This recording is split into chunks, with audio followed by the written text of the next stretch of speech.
We and it's marvelous that we can actually just go and sit, have a cup of tea Sunday afternoon after we've had service. You just want some more? And Google Here it Club is. Pyramid. Just go ahead. Okay. So yeah, just asking everybody Would you to like to call remain muted. Pyramid? Catherine, if you can mute, that would be great. Thank you. Okay. Our Med Home Healthcare. This call will be monitored and recorded for quality. Okay. So what we're going to do is mute. There we go. Okay, good. All right. So today's speaker is Anne Teddio, and I wrote a little thing at the top, so I'll just read it. Anne is a licensed Unity teacher.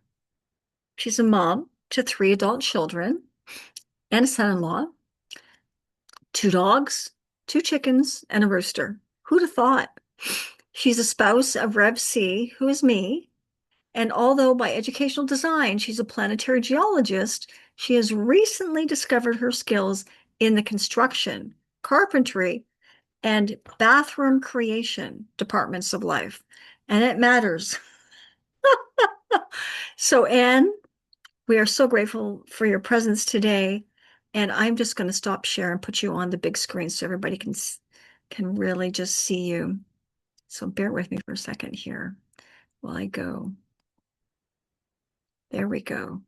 So go ahead and talk, and that way we'll get you on screen. Okay, thank you. So, good morning, everyone. I am so happy and to be back to speak with you. Put your hand up if you ever jump in to fix a situation before anyone ever asks you to help. Okay, so you're most likely are familiar with the saying, get ready, set, go. I used to refer to myself as a go, go, go girl. No, not a go, go girl. A go, go, go girl, meaning I would skip the get ready and set phase. I would jump, go, go, go. What I would do is I would listen to you or barely listen, right? Because I was trying to figure out exactly what your issue was so I could jump in, be the fixer, the rescuer, and save the day.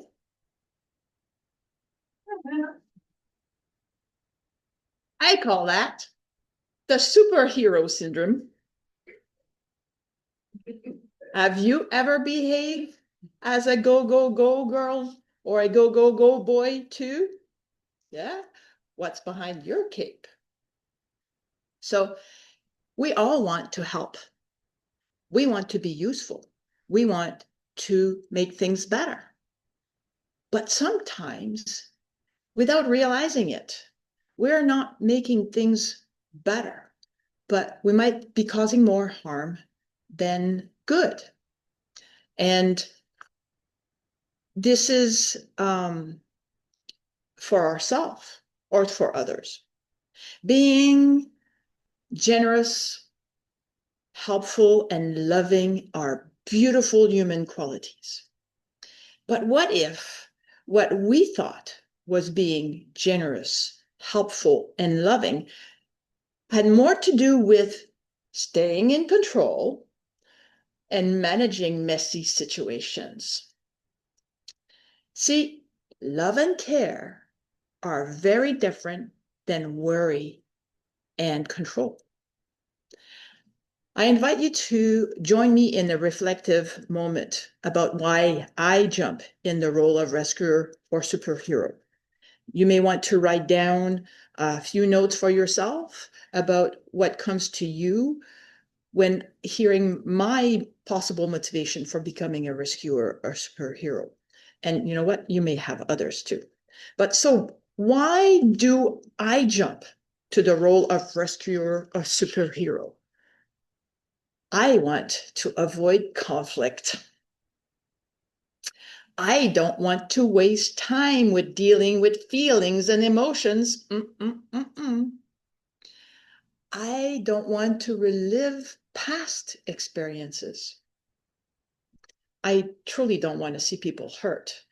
I want to avoid pain. I want to feel important or useful. I want to validate my self-worth. I want to show and share what I know. Not that I want to be a show-off, but I want to share what I know. I like to take care of others, but truly wanting to be a superhero or rescuer, I want to be loved. So, what's behind your cape? Think of a time recently when you jumped in to help. Did anyone ask you before you did? What were you feeling at the moment? Were you responding with calm confidence or anxious urgency? I invite you to take a breath and notice without judgment what is behind your cape. You may want to dot some ideas, some thoughts, some feelings to ponder later.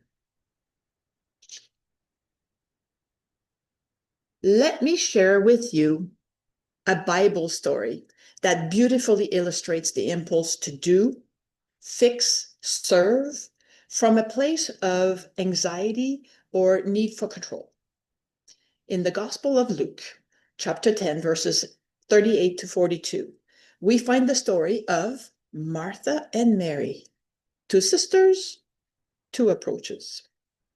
They welcomed Jesus into their home as he was traveling with his disciples and came to their village. Having Jesus, a spiritual teacher that's drawing crowds, having him in your home, that was a big deal. So Martha, eager to be a good host, immediately got to work preparing and serving while she is busy serving, anxious to get everything right. Her sister Mary did something unexpected.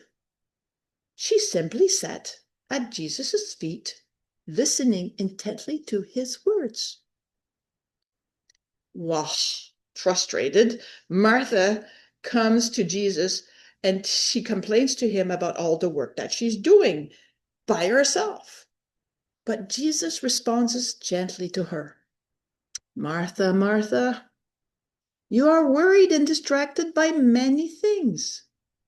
Mary has chosen the better part. So see, in this story, Martha represents the part of us that rushes to serve, fix, and manage, often from a place of anxiety, pressure, or obligation. Mary represents the spiritual consciousness, centeredness, the quiet attentiveness to the divine within. And Jesus, the Christ presence, reminds Martha that presence matters more than performance. This story invites us to examine our own inner Martha, the part of us who may leap to do without pausing to ask, what is truly needed here? Is it help or is it presence? We too may do to feel valuable, needed, or in control, but the Christ within invites us to pause, listen, and be present, to shine rather than fix. Unity teaches the importance of aligning our actions with divine wisdom and unconditional love, ensuring our assistance empowers rather than controls. Winifred Wilkinson Hoffman is an author from Unity, and in her book, Your God-Given Potential from 1978, she says, love without wisdom has a tendency to be blind, easily misled, foolish in its actions. So when our actions are coming from the source of our divinity, you can trust that they are all good and love. No egocentric intention mixed in. We are acting from our highest wisdom for our highest good and that of others. But love, when not guided by wisdom, can lead to action that may not serve the highest good of others. In Unity, the power of love is often paired with the power of wisdom to ensure that expressions of care and both compassionate and discerning, that expression of care are both compassionate and discerning. So behind our cape, we want true generosity and love guided by both compassion and wisdom. This approach ensures that our help is not about managing or controlling situation, but about uplifting and enabling others to realize their own potential.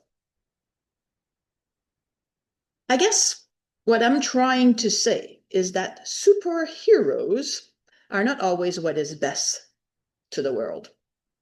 Our overdoing for others may reduce their resourcefulness, inadvertently disempowering them. By overperforming, we are unconsciously giving the others the permission to underperform. This is the trap of the victim-rescuer relationship. You may have heard about the drama triangle proposed by psychiatrist Stephen Cartman back in 1968. It is made of 3 roles: the victim, the rescuer, and the persecutor. When we step into any of these roles, we infuse our relationship with unhealthy behavior. So anyway, back to my talk. By wanting to fix things too quickly, we may block important personal growth or bypass fruitful discussions, possibly implying to the other person that they can't manage their own affairs. Essentially, we are blocking their growth and healing. In one of our articles, Mind Your Own Business, on unity.org by Reverend Ellen Davenport, she says, their paths may look unnecessarily hard to us, and we want to make them easier. But apparently their difficulties are how they're getting soul lessons. This means that we may think we are helping others, but if our help implies that they can't handle life without us, it may disempower rather than uplift. We love them. There's no doubt about that. And focusing on our own growth, tending to our own souls, doesn't mean we love them less. Loving and supporting others doesn't mean taking over. It means walking beside them. I invite you to consider this next time you want to jump in before being asked to or feel like doing so. Can you pause long enough to recognize that the other person already has divine guidance within them?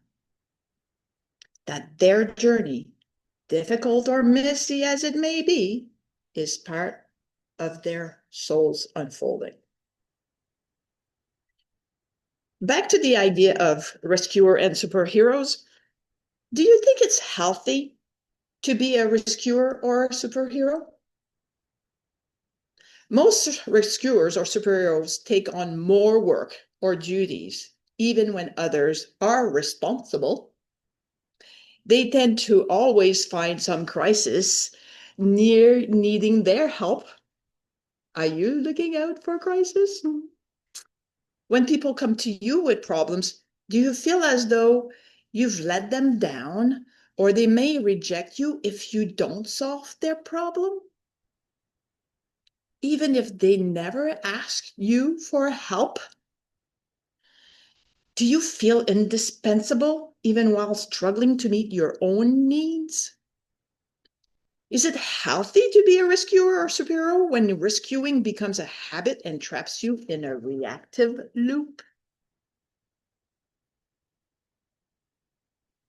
Well, if what I said so far resonate with you and you feel emotionally exhausted and burnout, it is likely that you suffer from the superhero syndrome. Yes, being a superhero has its downsides. Not only may you end disempowering others, but you may also suffer from emotional exhaustion. When you are so used to being the strong one or the rescuer, you may not recognize that you need help yourself. And here are some signs. You are mentally drained. Even small decisions feel overwhelming. You are detached. You might feel numb or disconnected from your emotions or people around you. You are irritable and impatient, snapping at others, or feeling more frustrated than usual. You feel overwhelmed, like is always one more thing you are responsible for. You feel guilty for not doing enough when you are doing too much. You feel anxious or helpless, like you are carrying the weight of the world and it's still not enough. And you feel a loss of joy or motivation. The thing you used to love now feel like chores. Well, for me, these signs manifested the following symptoms. Withdrawing socially. I would avoid gatherings, avoid calls, skip meetings. I neglected my self-care. I was not sleeping well, not eating well, not exercising, nor going within for quiet time. Lots of time wasting. Chronic tiredness. I needed rest, but never felt rested. And overcommitting.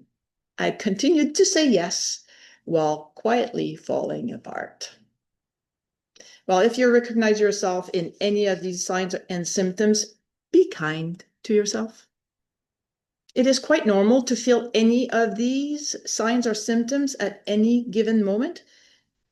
It becomes a serious issue when you are feeling most or all of them day after day, week after week, and like me, months after months. So this was my case back in much of the 2010 decade. I was diagnosed with 2 major depressions within 4 years. Luckily, I have a strong spirituality and many people who love me. So I managed to shake it off. Unity teaches that burnout is often a sign we are trying to live from willpower instead of spiritual power. When we try to give from an empty cup, we disconnect from source. So no wonder we feel depleted. It is important to focus on our own spiritual growth rather than attempting to control or fix others. Again, be kind to yourself. Many of us grew up believing that to be good, we had to be helpful, even at our own expense. So being a superhero may not be that rewarding after all. If you have the superhero syndrome, you need to shake it off.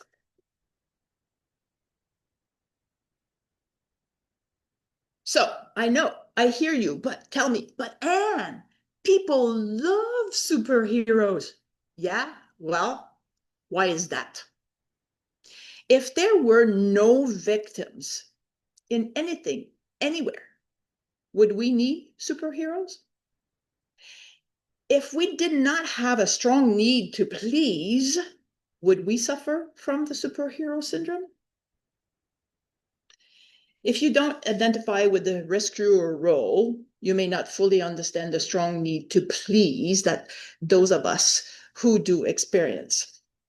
However, it is likely that someone in your life does identify with this role, and compassion and understanding of what they are facing is important. Unity teaches that being a light of Christ to the community means illuminating and supporting rather than controlling or fixing. Like Jesus, our way shower, we are called to offer support that empowers, not overpowers, but empowers others, allowing them to navigate their own path with dignity and inner strength. A powerful example of this is found in the Gospel of John, chapter 5, verses 1 to 9, at the pool of Bethesda. This pool, located near the Sheep Gate in Jerusalem, was believed to have healing powers.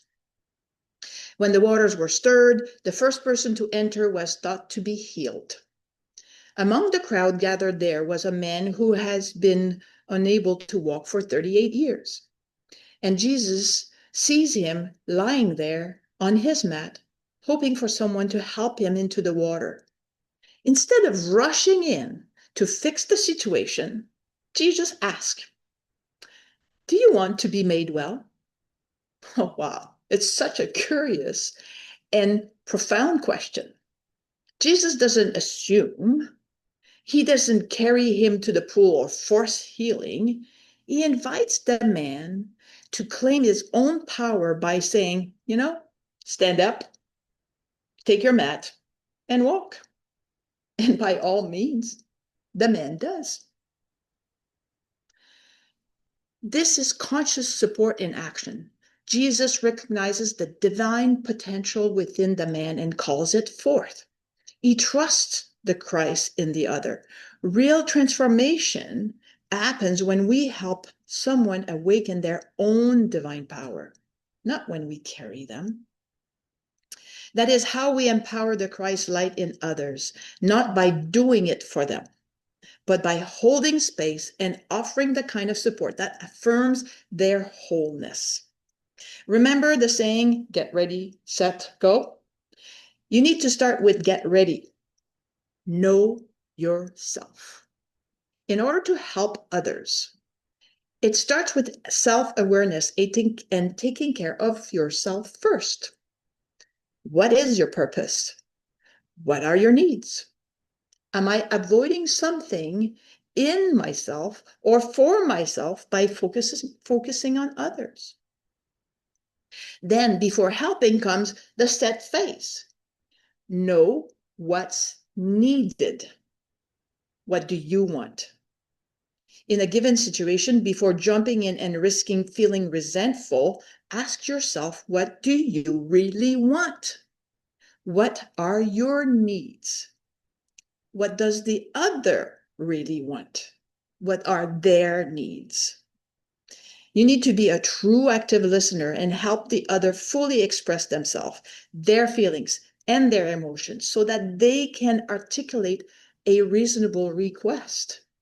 Ask yourself, am I helping because they asked or because I need to feel needed? Is this help coming from a place of love or about control? Am I calm and centered? And what if they don't take my advice? Once you've done that, then you can go. That is, respond with wisdom and love.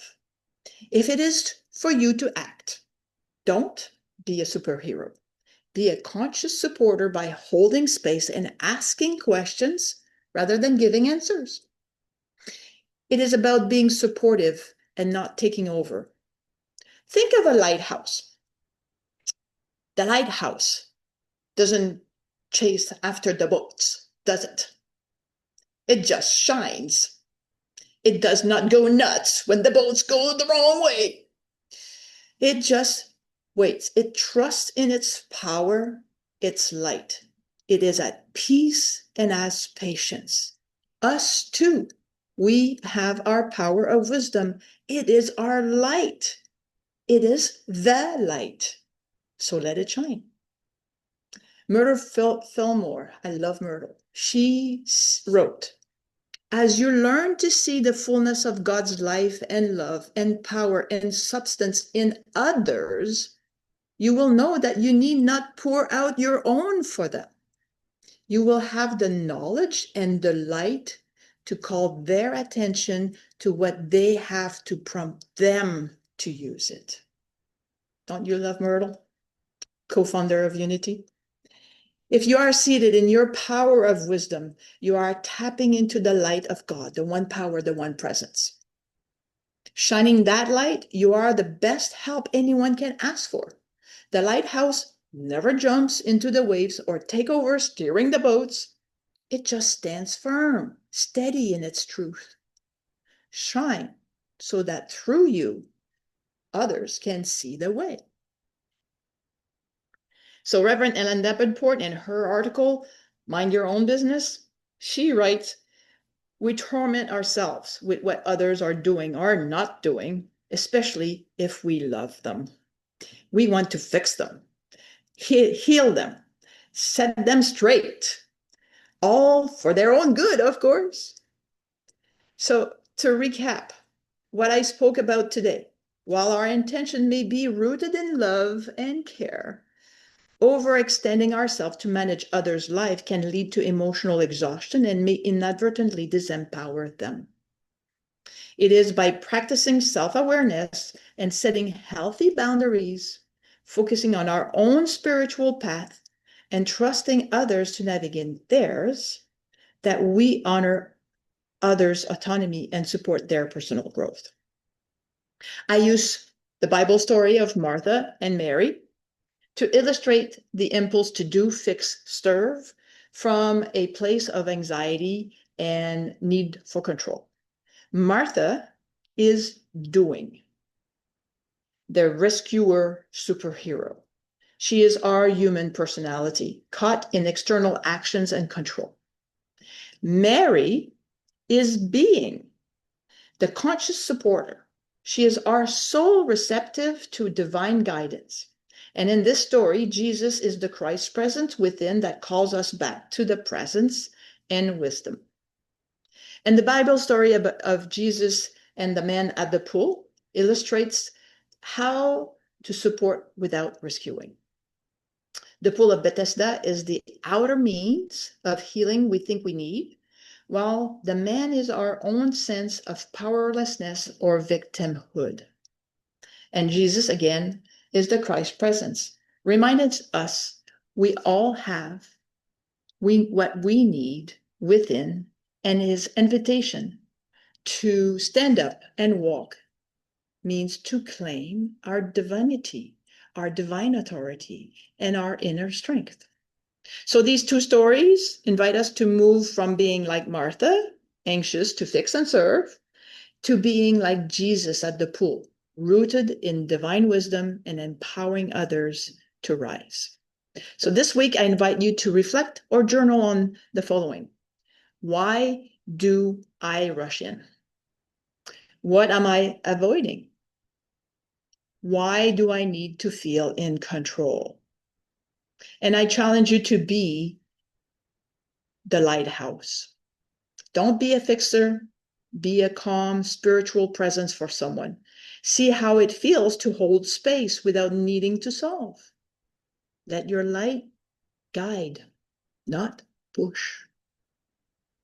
Go forth and shine, not to be the hero, but to be the light that helps others find their own way.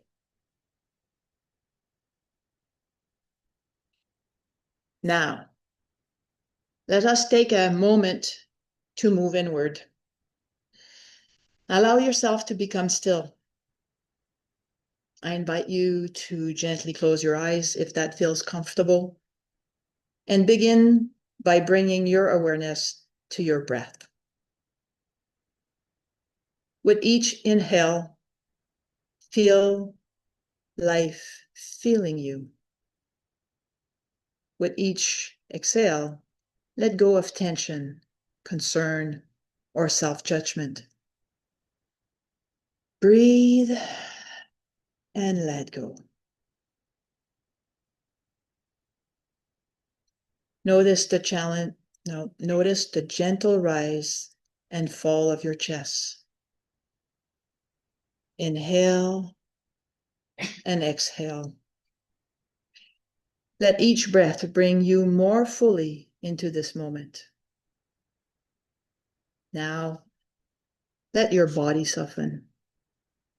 Release any tension in your shoulders, in your jaw, in your hands. Let it all melt into the presence of peace. As we settle in, gently bring your attention inward. And with your next exhale, imagine letting go of control. Breathe out any pressure to fix, to figure it all out, to hold it all together. And as you breathe in, affirm silently, I let go of control. I let go of control.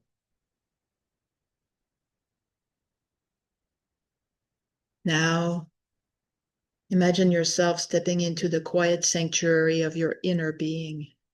This is a sacred place, calm, still, wise. Here in this space, you begin to feel a gentle clarity rising. You don't need to search, just allow. Affirm silently, I go within for discernment. I go within for discernment. Let that truth echo softly within.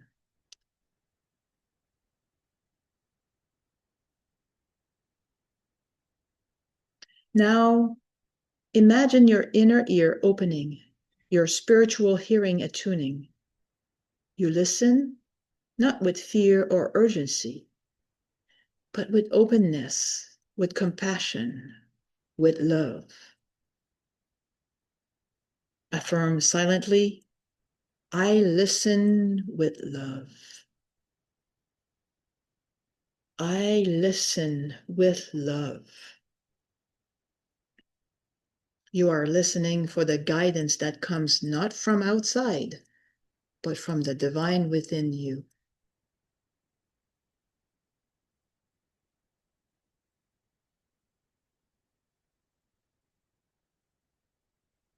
And now, allow yourself to rest completely in trust. Trust in divine order. Even when you cannot see the path ahead, know that something greater is unfolding. Affirm silently, I trust divine order. I trust divine order. Let that trust fill you like light, soft, steady, radiant.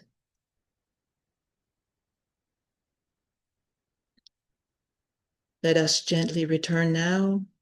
Hold this sense of peace and clarity as you move into what's next. Take a few deep breaths. Feel your feet on the floor. Roll your shoulders or strength gently if you like. And now bring your awareness gently back to your breath, back to your body, back to this time and space.